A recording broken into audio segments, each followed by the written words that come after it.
அதிமுக நிச்சயம் சிறப்பான கூட்டணி அமைக்கும் என்று அக்கட்சியின் பொதுச் செயலாளர் எடப்பாடி பழனிசாமி தெரிவித்திருக்கிறார். நாமக்கல் அருகே அதிமுக தகவல் தொழில்நுட்ப பிரிவுடனான ஆலோசனைக் கூட்டத்தில் பேசிய அவர் முதலமைச்சர் மு.க.ஸ்டாலின் குறித்தும் விமர்சனம் செய்திருக்கிறார்.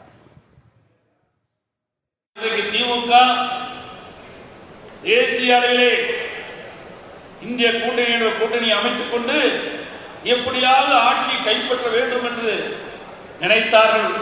ஆனால் ஒரு கார் சென்று கொண்டிருக்கின்றது, ஒவ்வொரு டயரா கலந்துட்டு போகும் பாருங்க, அது மாதிரி ஒவ்வொரு டயரா கலந்துட்டு போயிடுச்சு. இந்தியா கூட்டணி ராசியான கட்சி திமுக கட்சி. போனதால ராகுல் தான் பிரதமர் ஆனார், அதோட இந்த திமுக காங்கிரஸ் கட்சி அடிப்பாதாரத்துக்கு போயிடுச்சு. எதிர்கட்சி அந்தஸ்து கூட கிடைக்காது கட்சி.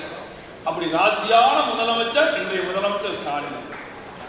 அவர் இந்தியா கூட்டணி கூட்டணி சொல்ல சொல்ல ஒவ்வொரு கட்சியா பிரிஞ்சு போயிட்டே இருக்கு. இன்னும் சில பேர் சொல்கிறார்கள் எங்கே கூட்டணி இருக்கிறது.